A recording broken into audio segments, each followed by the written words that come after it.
ভগবান কৃষ্ণ এত কিছু কোম্পানি কর্ম ছিল কিন্তু নিল না, বেছে নিল কি না গরু চড়ানোর কাজ।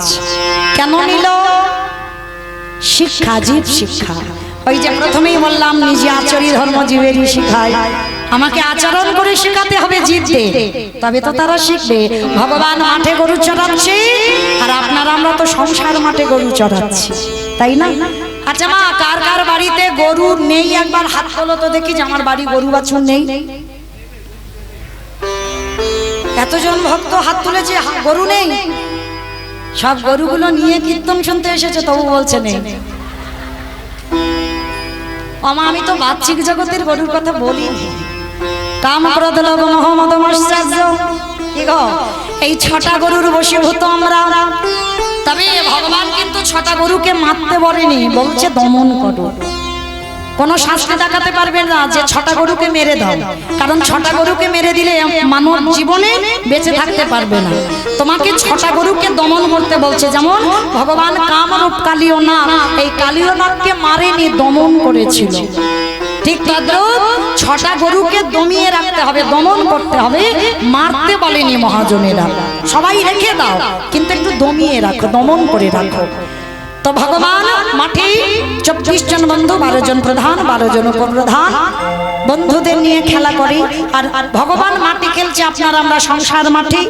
আমাদেরও 24 জন বন্ধু, 10টা ইন্দ্রিয়, 5টা জ্ঞানেন্দ্রিয়, 5টা কর্মেন্দ্রিয়, পঞ্চভূত, ক্ষিতি তেজ মরুদ্গম, 6টা গরু, কাম ক্রোধ লোভ মোহ মদ মাৎসর্য। তাহলে 15 6 22, 15 6 22 21। তাহলে 24 এখনো হয়নি, 3টে দিতে হবে, মন বুদ্ধি অহংকার। এই যে 21 আর 3 হলো 24।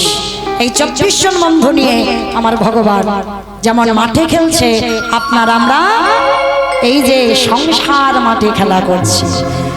আজকে একটা খেলার সিদ্ধান্ত নেওয়া হয়েছে। কি খেলা? না বিনোদ খেলা হবে। বিনোদ কথার অর্থ কি? নতুন। মানে যেমন আমার দাদা ভাইদের খেলা ছিল, ডাং করে খেলা, ঘুড়ি ওড়ানো খেলা ছিল, তো এই খেলাগুলো ছিল না? কবাডি খেলা, সে এখন আর ওসব নাই। আমার মায়েদের ছিল পুতুল খেলা, খেলেছো?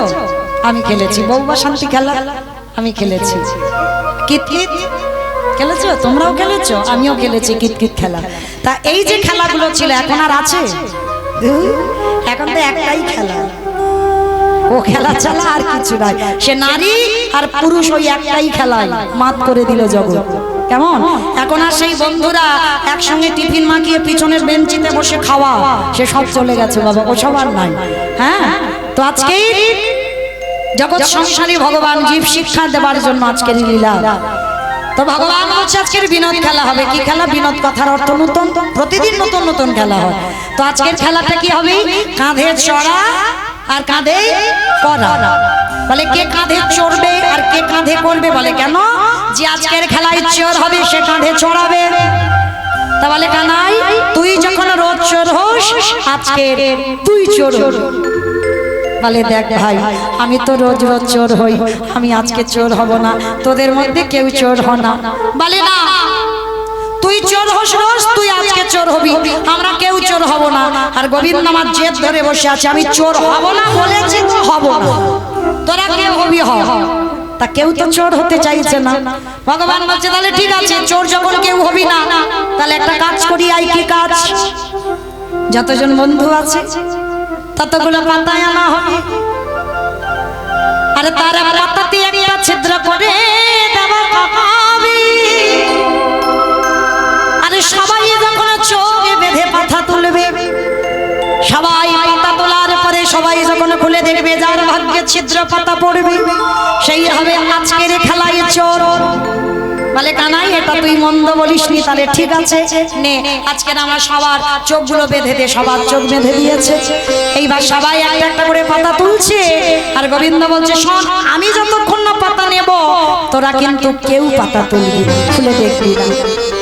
গোবিন্দ আমার চতুরের চূড়ামণি সবার শেষে পাতাটা তুলেছে। সমস্ত বন্ধুরা যেই না চোখটা খুলে পাতাগুলো দেখছে, দেখে না সবার ভাগ্যে ভালো পাতা পড়েছে। আর যে বলল আজকের খেলায় চোর হবে না, তার ভাগ্যে বাবা ছেঁড়া পাতাটা পড়েছে। সমস্ত বন্ধুরা দেখে ফেলেছে, বলে বলেন কানাই চোর, কানাই চোর, কানাই চোর, চুপ কর, চুপ কর। কানাই চোর, কানাই চোর বলে লাফাচ্ছে। আরে আমি যে চুরি করি, আমি কি একা একা খাই? আমি তো তোদেরকে দিয়ে তবে খাই। দুপুরবেলা মধুমঙ্গল বলল আমার অন্ন খেতে ইচ্ছে হয়েছে। আমি সেই ব্রাহ্মণ পাড়াতে গিয়ে যাজ্ঞিক পত্রীদের কাছ থেকে অন্ন ভিক্ষা করে এনে এই বটুর ভিক্ষা উদর পরিপূর্ণ করলাম। ব্রজমাদের ঘরে ক্ষীর স্বর্ণ নবনী মাখন চুরি করলাম। আমি সমাজে চোর হলাম, কিন্তু আমি কি একা খাই? আমি তো তোদেরকে দিয়ে খাই। ঠিক আছে, আমার কাঁধে চড়বি তো? আয়, কে আগে চড়বি? আমার কাঁধে আয়। এই জায়গাটা ভালো করে ভাববেন না। ভগবান তো তিনি বলেছিলেন আজকের খেলায় চোর হবে না। তাহলে আজকের খেলায় কিসের জন্য তার ভাগ্যে ছেঁড়া পাতাটা পড়ল? তিনি যদি মনে করতো তাহলে ওই ছিদ্র পাতাটাকে অন্য বন্ধুর ভাগ্যে দিতে পারতো না। তাহলে নিজে কেন ছেঁড়া পাতা নিল? তাহলে ভগবান যেটা মুখে বলছে ওটা ঠিক নয়, ওটা মনের কথা নয়। ভগবান চোর হতেই চায়। কেন জানো? এই জগতে সবাই ভগবানের কাছে কিছু চায়, কিন্তু আমার ভগবানের মনে বড় আশা।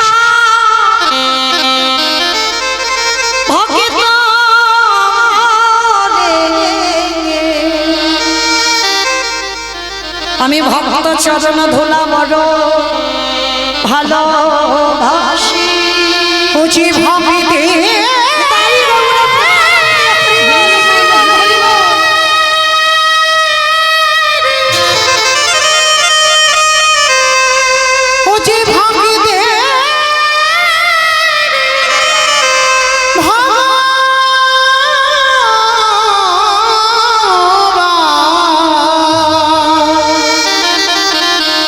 বুঝি ভক্ত ছাড়া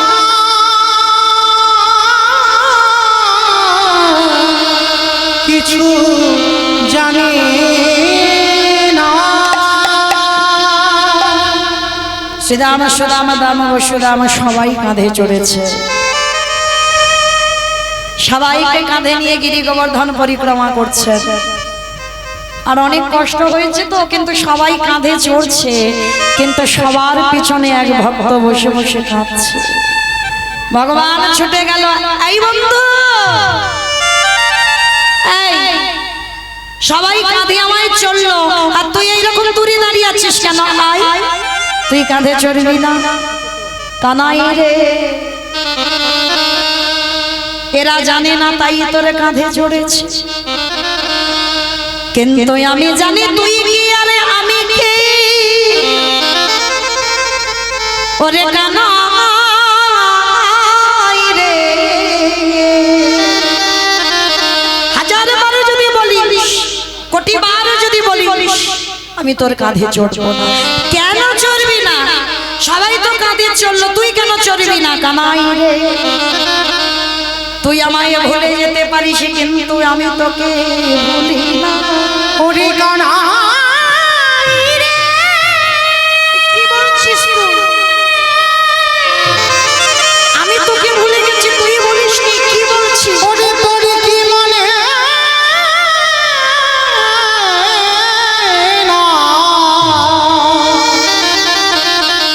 তোর কি মনে না সেদিনের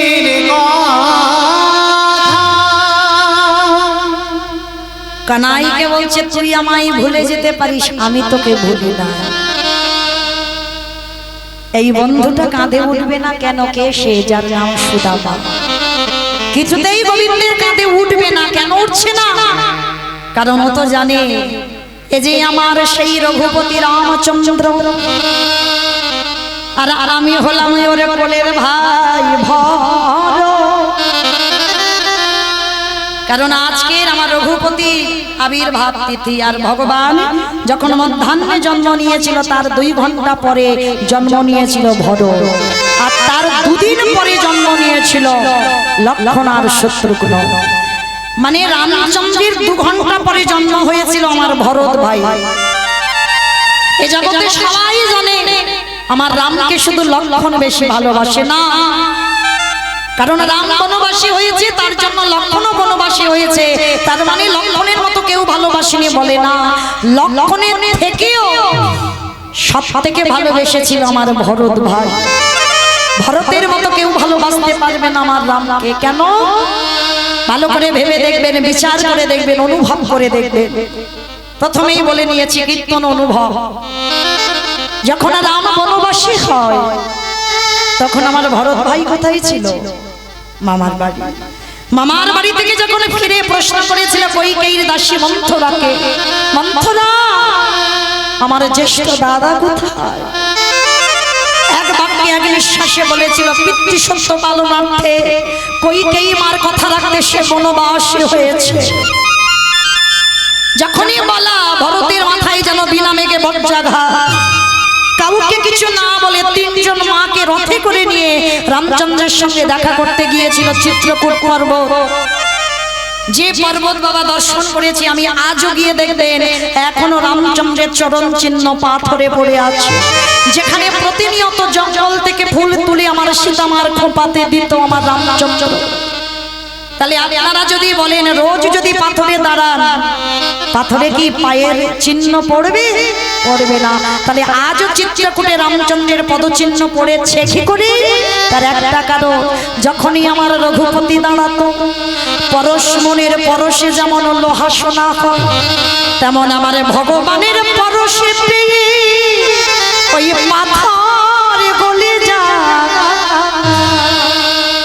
যখনই গলে জল হয়ে যায় রামচন্দ্র দাঁড়িয়ে থাকে, সেই চরণ চিহ্ন আজ রয়েছে।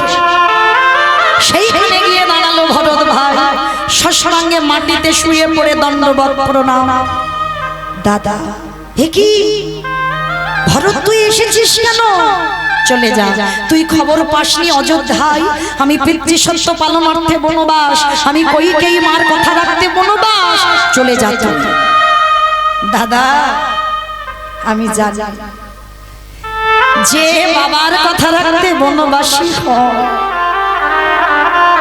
যে মার কথা রাখতে বনবাসী হয়, সে কি কোনোদিন একটা ভাইয়ের কথা শুনে অযোধ্যায় ফিরবে? জানিস তো, তাহলে এলি কেন? দাদা তোমার কাছ থেকে 2টো প্রশ্নের উত্তর জানবো বলে। ঠিক আছে বল ভাই কি প্রশ্ন? আচ্ছা দাদা, আমার মা যে বাবার কাছে 2টো বর চেয়েছিল, যেটা আমি মামার বাড়ি থেকে এসে শুনলাম যে একবারে রাম বনে যাবে, একবারে ভরত রাজা হবে। আচ্ছা দাদা খুলে বলবে, আমাকে পরিষ্কার করে বলবে, আমার মা যে বাবার কাছে 2টো বর চেয়েছিল, সেই 2টো বরের মধ্যে কোন বরটা আগে চেয়েছিল? বলেন মা, কোন বরটা আগে চেয়েছিল? রাম বনে যাবে না ভরত রাজা হবে? ভরত রাজা হবে। কিন্তু কোনদিন আপনাদের মনে আমাদের মনে প্রশ্ন জেগেছে যেটা ভরতের মনে জেগেছিল? দাদা আমার মা তো বলেছিল আগে আমার ভরত রাজা হোক, তারপরে বলেছিল রাম যেন 14 বছরের জন্য বনে যায়। তাহলে আমি মামার বাড়ি থেকে ফিরলাম না, আমি রাজা হলাম না, তুমি পালিয়ে এলে কেন? দাদা সবাইকে তুমি মিথ্যা বোঝাতে পারো, জগৎ মিথ্যা বুঝতে পারে, তোমার কথা সবাই বিশ্বাস করতে পারে, আমি করি না। কারণ আমি জানি তুমি আমার মার কথা রাখোনি, তুমি আমার বাবার কথা শোনোনি, তুমি মিথ্যা বলছো। আমার মা তো বলেছিল আমার ভরত রাজা হবে, তারপরে রাম বনে যাবে। তাহলে আমি ফিরলাম না, আমি রাজ সিংহাসনে বসলাম না, তুমি আমাকে বাদ দিয়ে পালিয়ে এলে কেন? ভগবান হয়ে মাথা নিচু করে দাঁড়িয়েছে। এতদিন যেটা কেন বুঝতে পারিনি সেটা ভরত বুঝতে পেরে গেল। উত্তর দাও, কেন তুমি মিথ্যা বলছো জগৎকে? কেন তুমি জগৎকে ভুল বোঝাচ্ছ? তুমি আমার মার জন্য বলো, বাবা আমার মার কথা রেখেছো তুমি? দাদা তুমি জানতে ভরত যদি মামার বাড়ি থেকে ফিরে একবার সিংহাসনে বসে আর যে একবার রাজত্ব পায় তার কথা সবাইকে শিরোধার্য করতে হবে। কি বাবা করতে হবে না? এই যে আমাদের মোদী সরকার নোট বাতিল করে দিচ্ছে একটা একটা করে, শুনতে হচ্ছে না? সবাইকে শুনতে হচ্ছে। কেন? তিনি দেশের রাজা, আর যে সিংহাসনে বসবে তার কথা সবাইকে অক্ষরে অক্ষরে পালন করতে হবে। তাই তো আজকের ভরত বলেছিল, দাদা তুমি জানতে ভরত যদি অযোধ্যায় রাজা হয়, ভরত সিদ্ধান্ত দিত এই অযোধ্যা থেকে কোনো পুত্র বনবাসে যাবে না। আর ভরতের কথাই রাজা শেষ কথা, সবাইকে মানতে হতো। দাদা তুমি জানতে তোমার ভরত এটা করবে, তাই তো তুমি আমার ভয়ে পালিয়ে এসেছো। করজোর করে মাথা নিচু করে রাম দাঁড়িয়ে আছে, ভাইয়ের কাছে নিচু হয়েছে, আর ভাষা নেই। রামচন্দ্রের ভাই ঠিক ধরেছিস, আমি পিতৃসত্য পালনার্থে বনবাস নয়, আমার কইকেই মার কথা রাখতে বনবাস নয়। তাহলে কেন বনবাস? আমার জমজম যোগী মনি ঋষি যুগ যুগ ধরে কাঁদে, মনে গণে মনে পাই না, ধ্যানে গণে ধ্যানে পাই না, ব্রহ্মা ব্রহ্ম লোকে পাই না, শিব শিব লোকে পাই না, ইন্দ্র ইন্দ্র লোকে পাই না। আমি যদি বনবাসে না আসি, আমার সীতা মা যদি চুরি না তাহলে রাবণের 1 লক্ষ ছেলে 1.5 লক্ষ নাতি, বংশে বাটি দেওয়ার মতো কেউ ছিল না রাবণের। ওই রাবণের বংশ উদ্ধার করতে হবে, এর জন্য বনবাস। কি বাবা? রাবণের বংশ উদ্ধারের জন্য বনবাস। আচ্ছা বলো তো, রাম রাবণের যুদ্ধটা কেন হলো? এই হচ্ছে শাস্ত্র কথার একটা রোগ, ধরলে বাবা ফুরাবে না, ওই একটার পর একটা হতেই থাকবে বাবা। কখন যে শেষ হবে এদিকে ঘড়ির কাঁটা টিকটিক করে ঘুরে যাচ্ছে। এই যে রাম রাবণের যুদ্ধ হলো কেন? হ্যাঁ সকাল অবধি ঠিক আছে, আমি আছি, তোমরা থাকবে তো? ঠিক আছে আমি আছি। আচ্ছা ঠিক আছে, হরি বল। তো মায়েরা, এই যে রাম রাবণের যুদ্ধ হবে, একটা বাচ্চা মানুষকে জিজ্ঞাসা করবে, সে বলে দেবে মানে সীতা চুরি হয়েছে ওই জন্য রাম রাবণের যুদ্ধ হয়েছে। এটা ঠিক না। দুটো কারণে রাম রাবণের যুদ্ধ হয়েছিল। কি কারণ? প্রথম কারণ হয়েছিল রাবণ যখন সীতা চুরি করতে আসে কি রূপ ধরেছিল? সাধু। সেটাই ছিল রামচন্দ্রের প্রথম রাগ। বলেছিল রাবণ জগতে এত রূপ ধরবার ছিল, তুমি অন্য কোন রূপ ধরলে না, তুমি সাধুদের মুখে চুন কালি লাগালে কেন? সাধু হয়ে যদি নারী চুরি করে, সাধু হয়ে যদি নারী পরশ করে, তাতে সাধু সমাজ কলঙ্কিত হয়ে যায়। তাহলে এটা ছিল রামচন্দ্রের প্রথম রাগ, এর জন্য যুদ্ধ। আর একটা কারণ কি? সীতা মা বলেছিল, প্রভু সোনার হরিণ ছুটে যাচ্ছে, হরিণটাকে ধরে দাও। কি মা, যারা রামায়ণ টিভি সিরিয়ালে দেখেছেন তো, যারা রামায়ণ পড়েছেন, সীতা মা বলেছিল না হরিণ ছুটে যাচ্ছে, প্রভু হরিণ ধরে দাও। আচ্ছা মা, সোনার হরিণ ছোটে, সোনার হরিণ এক জায়গা থেকে এক জায়গা যায়, তাহলে আমরা যেটা বুঝি সেটা আমার বিশ্বের স্রষ্টা মালিক বোঝেন। সীতা মা বলল, প্রভু সোনার হরিণ ছুটে যাচ্ছে, ধরে দাও। আর রামচন্দ্র এত পাগল, বউ বলল, বউয়ের কথা শুনে হরিণ ধরতে ছুটলো। বিশ্বাস করেন, ভগবান জানতো না ওটা মরিচি, ভগবান জানতো না ওটা মায়াবী রাক্ষস, খুব জানতো, ভালো জানতো। তাহলে তবু গেল কেন?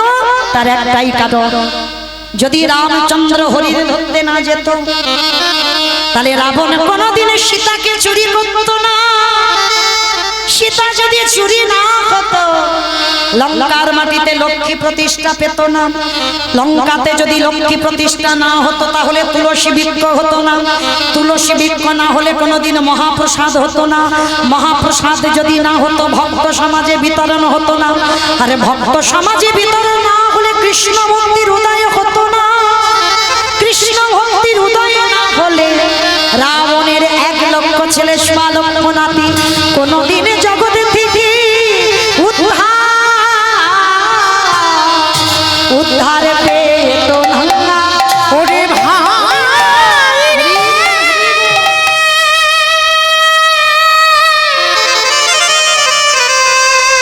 আমি যে ভাবিতে উদ্ধার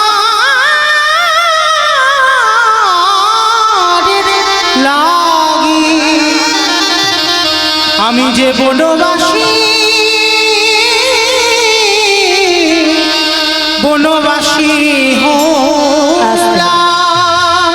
তাহলে পরিষ্কার করে বলি, রাম হরিণ ধরতে গেল, রাবণ সীতা চুরি করলো। আর দেখবেন মা, যে বাড়িতে লক্ষ্মী থাকে না সে বাড়িতে তুলসী গাছ হবে না। যতদিন না সীতা যায়নি ততদিন লঙ্কাতে তুলসী গাছ হতো না। যেই সীতা মা গেল তুলসী গাছ হলো, তুলসী পাতা হতে মহাপ্রসাদ হলো, মহাপ্রসাদ হলে ভক্ত সমাজে বিতরণ হতো। আর সেই প্রসাদে যখন রাবণী পেত কৃষ্ণ ভক্তির উদয় হতো। আর কৃষ্ণ ভক্তির উদয় হলেই রাবণের বংশটা উদ্ধার হয়ে যাবে। আজকের ভরতকে বলছে, ভাইরে রাবণের বংশ উদ্ধারিতে বনবাস, সবরী মাকে কৃপা করবার জন্য বনবাস, অহল্যা মা পাশানি হইয়াছে মানবী করবার জন্য বনবাস, ধীবরের কাষ্ঠের নৌকা স্বর্ণে পরিণত করতে হবে। এই যে কথাগুলো যখন বলছে তখন ভরত বলেছিল, দাদা আমি সব মানলাম, সব শুনলাম, তাহলে তুমি আমার কাছে স্বীকার করো যে আমার বাবা মার জন্য নয়, তোমার কাজে তুমি বনবাস।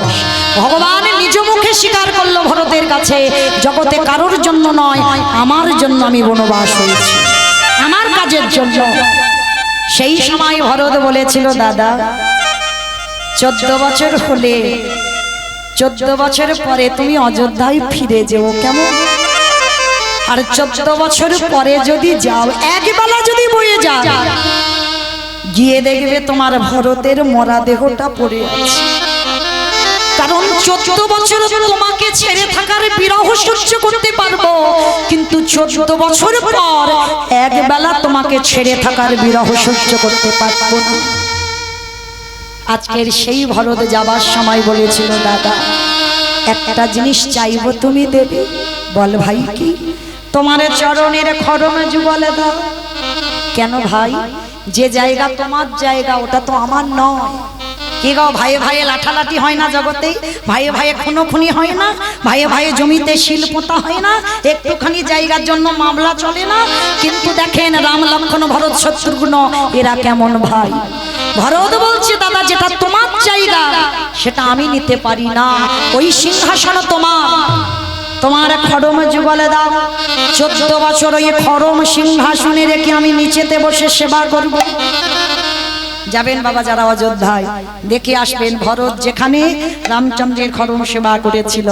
আমরা গিয়েছিলাম বাবা, রাম মন্দির প্রতিষ্ঠার আগে দর্শন করে এসেছি সেই খড়ম জোড়া, ভরতের সেবিত, ভরতের পূজা করা সেই খড়ম। আজকে সেই খড়মের নিচে বসে সেবা করব। তখন আমার রামচন্দ্র বলেছিল, ভাই এই জীবনে আমি দাদা, তুই আমার ভাই, মানে ছোট, আর দাদা ভাই হলে প্রতিবাদ করা যায় না। হয়তো আমি দাদা, আমি অন্যায় করেছি, ও ভাই প্রতিবাদ করতে পারবে? পারবে না। তাই রামচন্দ্র বলল, ভাই রে, এর পরের জন্মে আমরা দুজনে আর ভাই ভাই নয়, এর পরের জন্মে আমরা দুজনে হব বন্ধু বন্ধু। আমি হব কৃষ্ণচন্দ্র, তুই হবি সুদামা বন্ধু। যেদিন আমি দ্বারকাধিপতি রাজা হব, তুই যাবি আমার কাছে। এই যে 14 বছর আমার খড়ম সেবা করে ঋণী করালি, আমি কথা দিলাম ওরে ভাই, যেদিন তুই সুদামা হয়ে দ্বারকায় যাবি, আমি নিজের হাতে তোর খড়ম যুগলে সেবা করব। শুধু সেবা করব নয়, তোর ওই চরণ ধৌত করা যা আমি পান করব। ওরে ভাই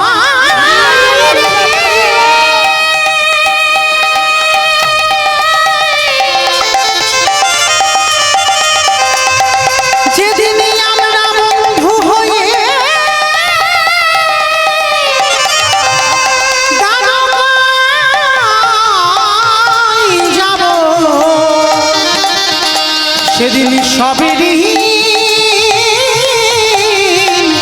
আমি পরিশোধ করি। আস্তে, আজকে সেই সুদামা আমার গোবিন্দের কাঁধে উঠবে না। এইবার আমার গোবিন্দ জোর করে কাঁধে নিয়েছে, আর কাঁধে নিয়ে কি করেছে, ভক্ত যদি কাঁধে ওঠে তার পা দুটো পড়বে কোথায়? আরে যেই না চরণ দুটো পড়েছে, বলে আরে তো চরণ ছাড়বো না, আরে তো চরণ ছাড়াইও আমি ভক্ত চরণ